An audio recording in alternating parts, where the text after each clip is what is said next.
Hello जय हिंद दोस्तों, मैं शुभम आप सभी का स्वागत करता हूं आपके अपने इस यूट्यूब चैनल शुभम क्लासेस 2.0 में। आप सभी की डिमांड आ रही थी कि सर एसएससी जीडी की क्लासेस तो चल रही हैं, साथ में एक हिंदी का भी प्रैक्टिस सेट करवा दीजिएगा यूपी पुलिस कांस्टेबल के लिए। और ऊपर से अगर आप ओरिजिनल पेपर करवाएंगे तो वो और ज़्यादा बढ़िया रहेगा। तो हम आपके लिए ना एक ओरिजिनल पेपर लेकर आए हैं आपके यूपी पुलिस कांस्टेबल का। ये पेपर 19 जून 2018 को हुआ है इवनिंग शिफ्ट का। और इसमें क्या करेंगे, हम सिर्फ इसके अंदर ग्रामर वाला ही पार्ट डिस्कस करेंगे हिंदी का, क्योंकि ग्रामर से आपके बहुत सारे प्रश्न बनते हैं।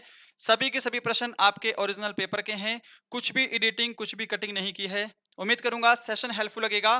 टेस्ट सभी को कंप्लीट लगाना है। जो आज प्रश्नों की संख्या है वो 30 होने वाली है। चलिए अपनी क्लास स्टार्ट करते हैं। तो देखिएगा, पहला प्रश्न है आपके सामने स्क्रीन पर। इस प्रश्न का आंसर दीजिएगा। निम्नलिखित शब्दों में से स्त्रीलिंग शब्द की पहचान करिए। इनमें से कौन सा एक शब्द है जो स्त्रीलिंग है जी, बताइएगा फटाफट से। देखो, स्त्रीलिंग और पुल्लिंग हमेशा आपको एग्जाम में देखने को मिलेंगे। अब स्त्रीलिंग और पुल्लिंग की पहचान के लिए ना सबसे बेस्ट तरीका क्या है कि आप इनको पकड़कर एक वाक्य बना लीजिए। किसी भी शब्द से कोई वाक्य बना लीजिएगा। अगर उस वाक्य से पुल्लिंग या स्त्रीलिंग का बोध होता है तो आप आसानी से पता कर सकते हैं।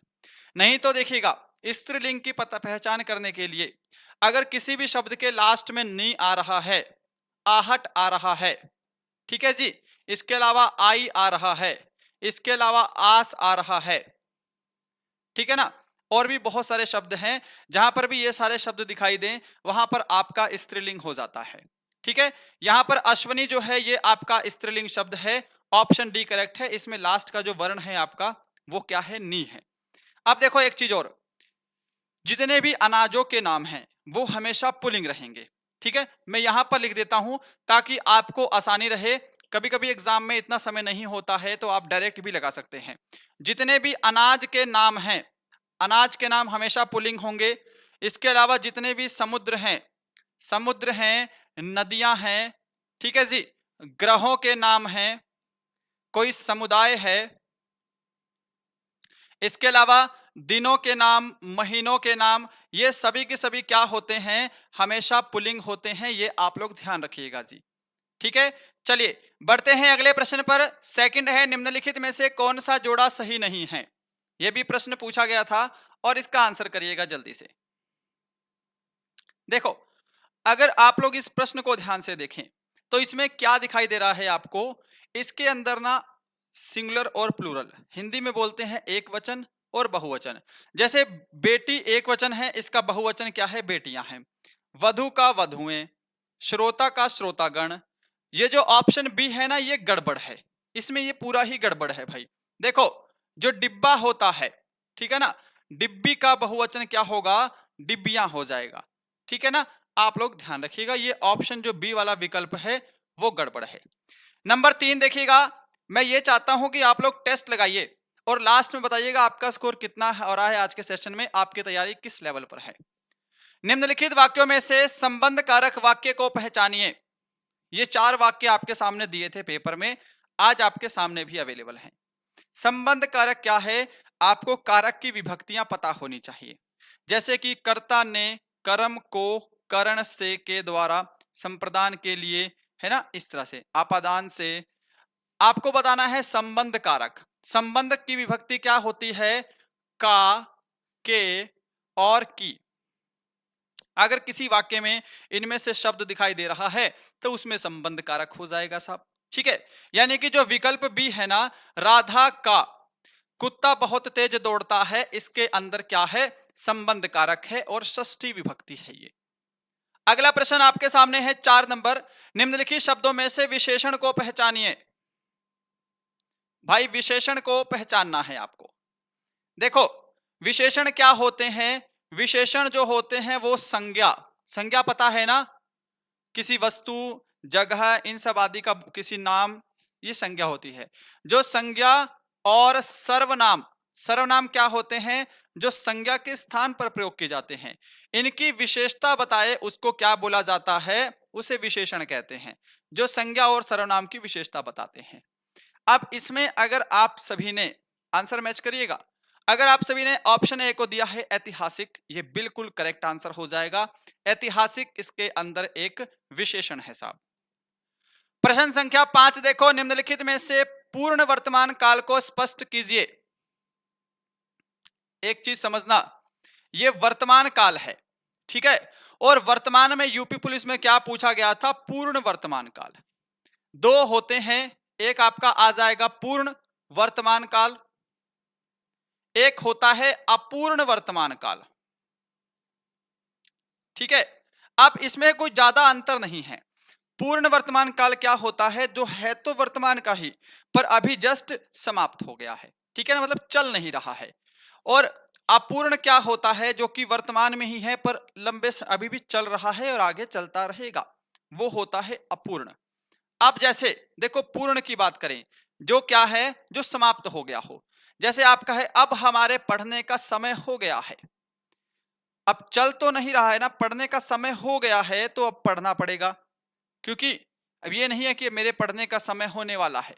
अगर मेरे पढ़ने का समय हो गया है तो वो होकर समाप्त हो गया है। यानी कि जो विकल्प ए है इसमें पूर्ण वर्तमान काल है। विकल्प बी देखो, वह घूमने जा रही है। जा रही है मतलब वो जा रही है, समाप्त तो नहीं हुआ है। इसका मतलब ये जो विकल्प है ये आपका अपूर्ण वर्तमान हो जाएगा।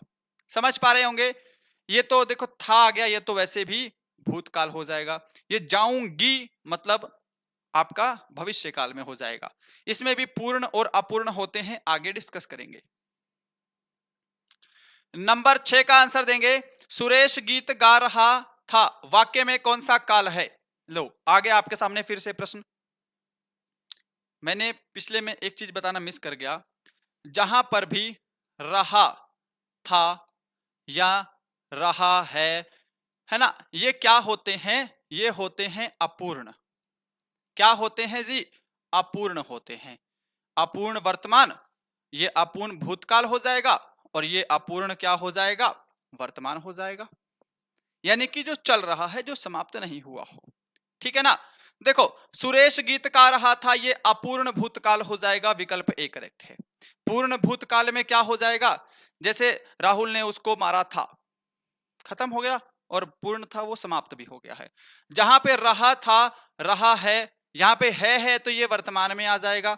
रहा था मतलब क्या है? ये भूतकाल है। 7 नंबर प्रश्न आपके सामने पूछा था, पक्षी आकाश में उड़ रहे हैं, रेखांकित शब्द का पर्यायवाची शब्द बताइए। जल्दी से बताइएगा, बढ़िया प्रश्न है आपके सामने, जल्दी से आंसर दीजिए जी।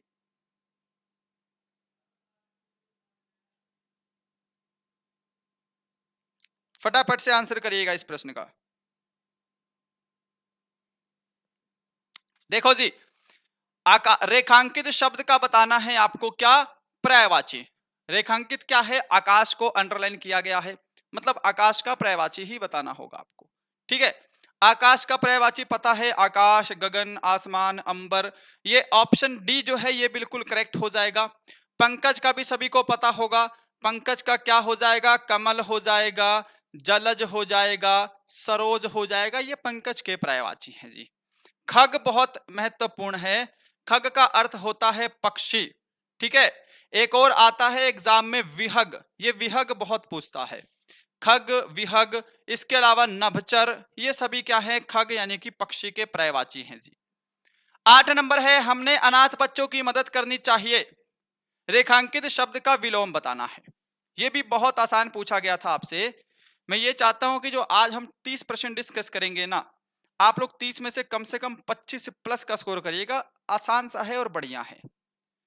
हमें अनाथ बच्चों की मदद करनी चाहिए, अनाथ का आपको बताना है अपोजिट, यानी कि विलोम क्या हो जाएगा? सनाथ हो जाएगा जी, ठीक है। क्वेश्चन नंबर 9, निम्नलिखित शब्दों में से कौन सा अनेकार्थी नहीं है? देखो जी, अनेकार्थी क्या होता है? अनेकार्थी और पर्यायवाची में अंतर होता है। कुछ लोग ना सोचते हैं कि जो अनेकार्थी है मतलब पर्यायवाची पूछा है। पर्यायवाची मतलब होता है कि इसी शब्द के बिल्कुल वही मीनिंग, ठीक है ना, अलग अलग रूप में। और अनेकार्थी क्या होता है कि जैसे आपका ये कनक शब्द है, शब्द वही है पर इसके अलग अलग अर्थ हो, वो अनेकार्थी होता है।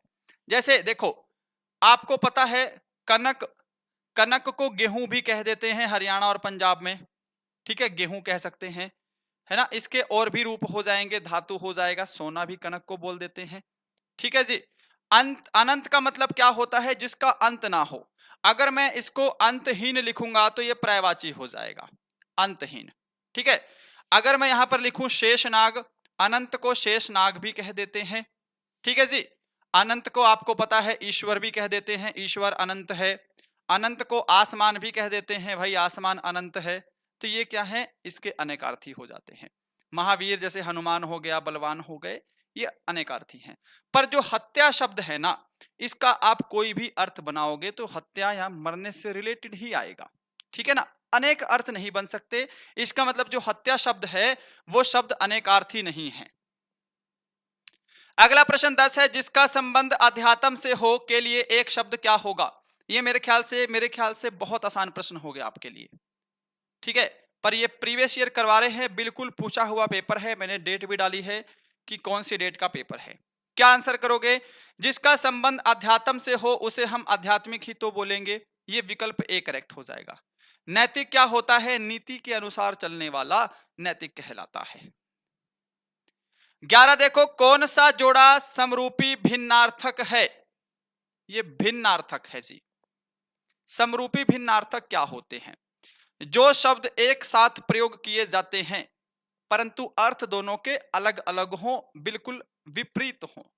जैसे मैं यहां पर लिख दूं अगर दिन रात, दिन रात क्या है? समरूपी हैं, हमेशा एक साथ प्रयोग किए जाते हैं पर अर्थ अलग अलग हैं, जमीन आसमान का अंतर है भाई, पति पत्नी। ऐसे ही इसमें बताना है कि बिल्कुल समरूप और भिन्नार्थी शब्द। देखो, आदि के साथ हम अंत का हमेशा प्रयोग करते हैं, आदि अंत। आदि मतलब शुरुआत, अंत मतलब समाप्त, दोनों एक साथ प्रयोग होते हैं तो समरूप हैं। दोनों के अर्थ अलग अलग हैं तो समरूप भिन्नार्थक हो जाएंगे। ठीक है ना। अभिनय और नाटक, ये तो लगभग सेम सेम सा हो गया, अभिनय करना या नाटक करना। अगला प्रश्न देखो 12 नंबर, हमें प्रतिदिन का नमस्कार करना चाहिए, रेखांकित को पहचानिए। ये जो प्रतिदिन शब्द है ये क्या है? उपसर्ग है, अव्यय है, सर्वनाम है, कारक है। अब भैया देखो, उपसर्ग तो मूल शब्द के आगे लगते हैं, है ना। इसमें तो प्रति उपसर्ग है, दिन मूल शब्द है तो ये पूरा तो उपसर्ग नहीं होगा। सर्वनाम क्या होते हैं? जो संज्ञा के स्थान पर प्रयोग किए जाते हैं। जैसे मैं संज्ञा हूं शुभम, है ना, मेरे स्थान पर कोई शब्द प्रयोग किया जाएगा वो सर्वनाम कहलाता है। कारक भी अलग चीज हो गई। यहां पर जो अव्यय है ना, ये बिल्कुल सही आंसर हो जाएगा। अव्यय क्या होते हैं? अविकारी शब्द होते हैं। ध्यान से सुनिएगा, सुनने से ही पता लग जाता है। देखो, ये प्रतिदिन शब्द है, ये शब्द क्या है? प्रतिदिन है। अगर जिन शब्दों में मान लो चाहे लिंग हो, वचन हो, है ना, इसके अलावा क्रिया हो, काल हो, कुछ भी चेंज हो जाए उलट पुलट, इनका अर्थ हमेशा यही रहता है, इसमें कुछ भी विकार नहीं होता। प्रतिदिन तो प्रतिदिन ही रहेगा, चाहे आप लिंग चेंज कर दो, वचन चेंज कर दो, काल भी चेंज कर दो, प्रतिदिन में कुछ भी समान चेंजेस नहीं होंगे। वो क्या होगा? अव्यय हो जाएंगे, अविकारी शब्द होते हैं। 13 नंबर देखिएगा, मिलाप शब्द में कौन सा प्रत्यय है? ये सिंपल है भाई। देखो जी, मूल शब्द होगा, मूल शब्द के अंत में जो लगते हैं और इसके साथ एक नए अर्थपूर्ण शब्द का निर्माण करते हैं वो प्रत्यय कहलाते हैं। ठीक है ना। इस मिलाप में जो आपका आप हो जाएगा ये प्रत्यय हो जाएगा। ऑप्शन बी करेक्ट आंसर है जी। अप तो नहीं करेंगे क्योंकि यहां पर वैसे भी बड़े आ की मात्रा है। लाप नहीं कर सकते क्योंकि फिर अगर लाप ही हटा देंगे तो मी तो कोई शब्द नहीं बना, मिला आपका शब्द है बिल्कुल। अगला प्रश्न देखिएगा 14 नंबर, प्रति आघात का संधि क्या होगा? प्रति जमा आघात का संधि बताना है आपको। सेशन पसंद आ रहा होगा, बहुत लंबी क्लास नहीं करेंगे, प्रीवियस ईयर है तो कम समय में समाप्त करेंगे। और एक चीज मैं आप सभी को और बता दूं, आपके ना यूपी पुलिस कांस्टेबल के लिए, है ना, आप सभी का एग्जाम बहुत नजदीक है, 11 और 18 को एग्जाम है आपका। आपके लिए ना यूपी पुलिस कांस्टेबल के 25 मॉक टेस्ट, ठीक है जी, 25 मॉक टेस्ट तैयार हो रहे हैं। एक हफ्ते के अंदर अंदर हम इसको लॉन्च करेंगे, जल्दी से जल्दी। टेस्ट लगाइएगा जरूर। मॉक टेस्ट से आपको तो आपके लेवल भी पता लगेगा, लेवल कितना है, कौन सा प्रश्न कैसे अटेम्प्ट करना है, कौन सा सब्जेक्ट वीक है, वो सब पता लगेगा। जल्दी से बताइएगा कि मॉक टेस्ट लॉन्च करने चाहिए या नहीं करने चाहिए।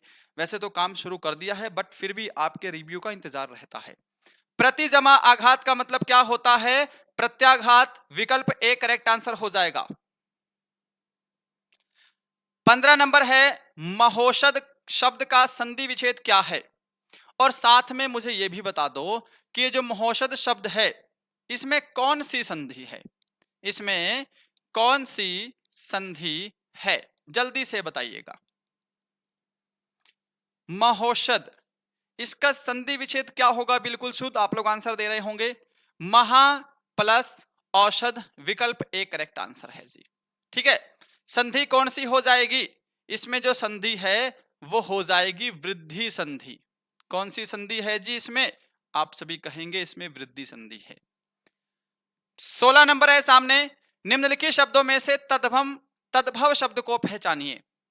शब्द दो हैं इसमें, एक होता है आपको पता होना चाहिए तत्सम, पता ही होगा। दूसरा शब्द क्या है? तद्भव है। तत्सम देखो, तत्सम जो शब्द संस्कृत का शब्द हो या फिर संस्कृत के समान हो वो तत्सम कहलाता है। तद्भव क्या है? इसका बिगड़ा हुआ या फिर खड़ी बोली वाला हिंदी रूप जो है वो आपका तद्भव होता है। हमको तद्भव बताना है। देखो जी, अगर मैं तद्भव की बात करूं तो ये प्यासा जो शब्द है ना, ये आपका तद्भव है, विकल्प सी करेक्ट है। अगर प्यासा का आपको बोलेगा तत्सम तो ध्यान रखिएगा पिपासा हो जाएगा। ठीक है, प्यासा का तत्सम हो जाएगा पिपासा। पाषाण क्या है? ये खुद तत्सम है। पाषाण का अगर मैं तद्भव बताऊं आपको तो क्या हो जाएगा? पाहन हो जाएगा। पाषाण का तद्भव पाहन। कंकण, कंकण का क्या हो जाएगा तद्भव? कंगन। कंगन लिखा है ये, ठीक है ना। पक्ष का अर्थ क्या हो जाएगा? पंख हो जाएगा तद्भव में। सभी का क्लियर है? विकल्प सी ही आपका बिल्कुल जो है वो करेक्ट आंसर हो जाएगा जी। अगला प्रश्न है 17 नंबर, निम्नलिखित में से कौन सा वाक्य अशुद्ध है? इसका जल्दी से बताइएगा फटाफट से। इनमें से कौन सा वाक्य जो है वो बिल्कुल अशुद्ध है जी?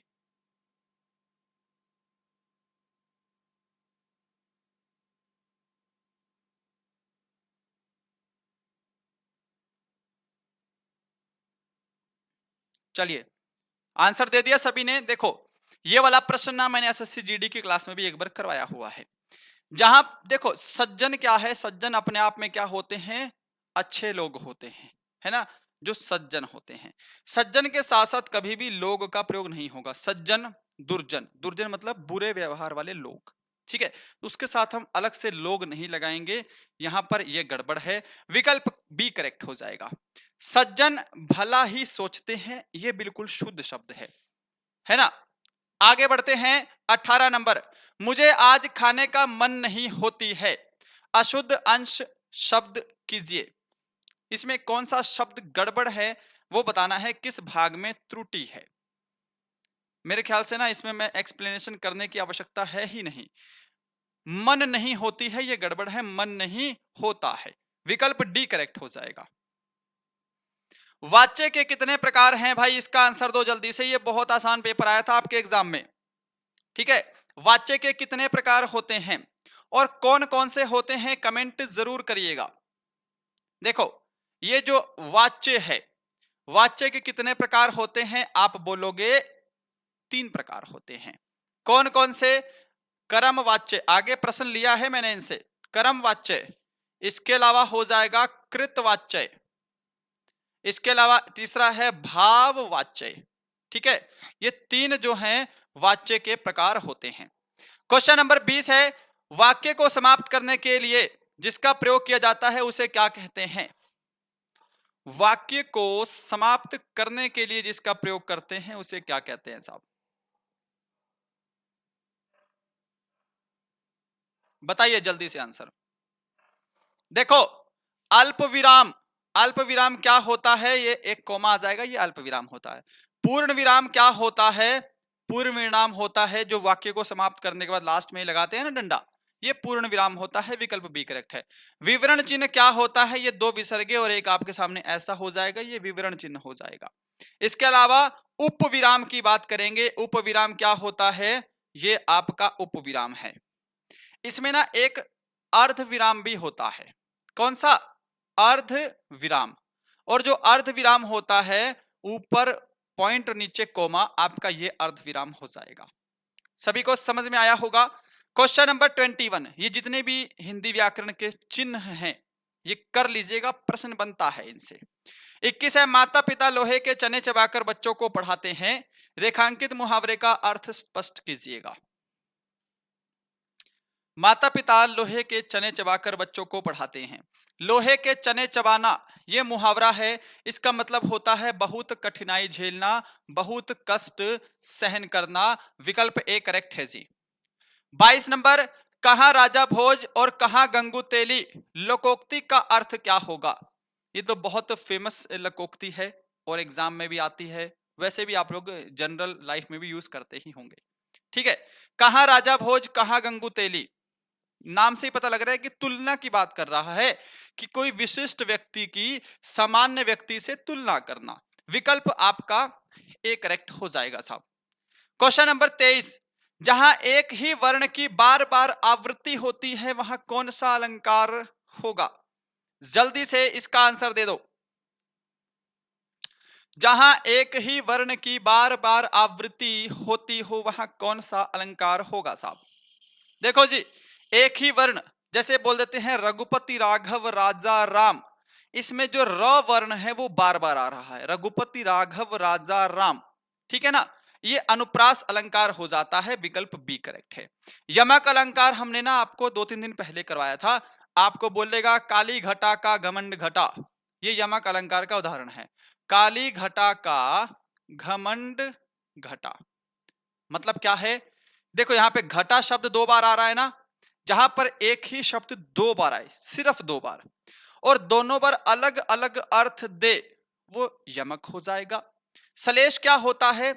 जहां पर एक ही शब्द 2 या 2 से अधिक बार आए और अलग अलग अर्थ दे, ठीक है ना, एक ही शब्द 2 है ना, हिंदी में लिख देते हैं, 2 या अधिक बार आए और अलग अलग अर्थ दे, वो हो जाएगा सलेश।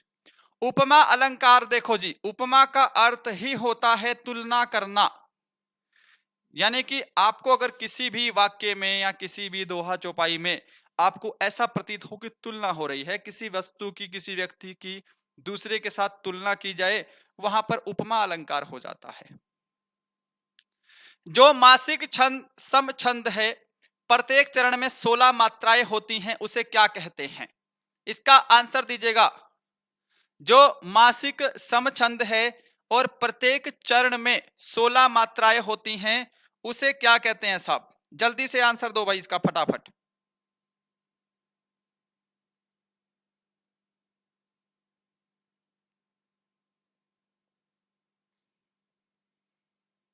क्या कहते हैं? उसे बोलते हैं चौपाई। विकल्प ए करेक्ट आंसर हो जाएगा, है ना। दोहा भी ध्यान रखिएगा, यह क्या है? एक अर्ध सममात्रिक छंद है, अर्ध सममात्रिक छंद है। पूछ लेगा जहां पर एक अर्ध सममात्रिक छंद हो और 24 मात्राएं हो, मात्राएं कितनी? 24 मात्राएं हो, उसे दोहा कहा जाता है। 25 नंबर आपके सामने, भीष्म पितामह ने आजीवन शादी न करने का प्रण लिया था, रेखांकित शब्द का समाप्त होगा। ये जो रेखांकित शब्द है ये क्या होगा बताना है, ये एकांकित नहीं है, रेखांकित है। चलिए जी, देखो मैंने अभी बताया है कि अविकारी शब्द होते हैं, लिंग वचन काल इन सब से उसका कोई प्रभाव नहीं पड़ता है, उसको कुछ भी, वो अविकारी होते हैं, वो क्या कहलाते हैं? अव्यव कहलाते हैं। यहां पर आपका ना अव्ययभाव समास हो जाएगा, जिसका पहला पद प्रधान हो आज और जो बाकी के शब्द हो वो अव्यव का बोध कराएं, वो अव्ययभाव समास होता है। विकल्प ए करेक्ट हो जाएगा साहब। अगला प्रश्न है 26, करुण रस का स्थायी भाव क्या होगा? देखो ये जितने भी प्रकार के रस हैं आपके व्याकरण में, करुण रस हो गया, श्रृंगार रस हो गया, ठीक है जी, हास्य रस हो गया, बहुत सारे रस हैं, मेरे ख्याल 7 या 8 होंगे, अच्छे से याद कर लीजिएगा, है ना। इसका स्थायी भाव पूछता है आपसे, जैसे करुण रस का स्थायी भाव क्या हो जाएगा? शोक हो जाएगा। ये विकल्प बी करेक्ट है। 27 नंबर देखो, वर्णों के समुदाय को क्या कहते हैं? वर्णों के समुदाय को क्या कहते हैं साहब? विकल्प देखकर ही आप आसानी से आंसर बता देंगे और ये ओरिजिनल पेपर सॉल्व करवा रहा हूं मैं आपको। यूपी पुलिस कांस्टेबल का ओरिजिनल पेपर है ना। वर्णमाला कहते हैं, विकल्प ए करेक्ट। 28 इनमें से कौन सा तद्भव शब्द है? फिर से तद्भव पूछा है। तद्भव मतलब जो संस्कृत के, सॉरी, जो हिंदी हो, है ना। तत्सम संस्कृत का समान, जो संस्कृत के समान ना हो, जो हिंदी वाला शब्द हो या खड़ी बोली वाला शब्द बोल देते हैं, वो तद्भव होता है। अब इसमें देखो जी, अश्रु का तद्भव क्या होगा? अश्रु तो आपको दिख रहा है तत्सम है, तद्भव हो जाएगा इसका आंसू, है ना, आंसू। आषाढ़ का तद्भव क्या हो जाएगा? अषाढ़ हो जाएगा। अंधकार का तद्भव क्या हो जाएगा? अंधेरा हो जाएगा। यानी कि ये जो आक है, ये आपका तद्भव शब्द है। आक का अगर आपको बोलेगा कि तत्सम, तो आप लोग करेंगे आर्क। ठीक है, ये आपका करेक्ट है, ऑप्शन बी। 29 नंबर है, ये आज का सेकंड लास्ट आपके सामने है, इसका आंसर करिएगा। प्रश्न क्या बोला है आपको कि जिलाधिकारी ने सबको उपस्थित रहने का निर्देश दिया है, में कौन सा वाच्य है? अभी आपको बताया है वाच्य 3 प्रकार के होते हैं, कर्तवाच्य, कर्मवाच्य और भाववाच्य।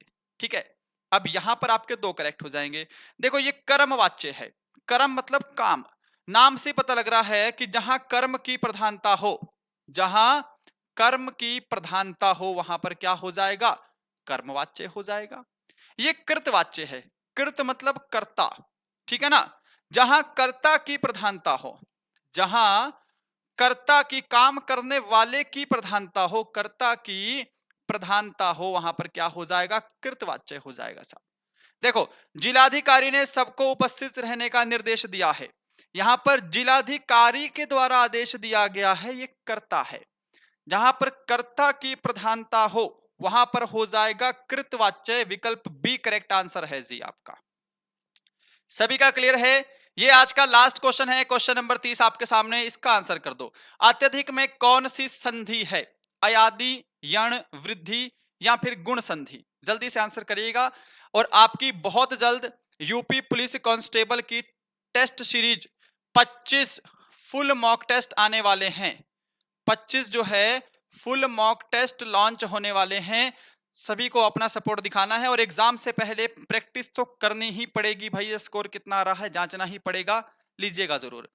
अत्यधिक का संधि विच्छेद अगर मैं आपको करने को बोलूं तो आप सभी कहेंगे सर अति जमा अधिक, अत्यधिक हो जाएगा।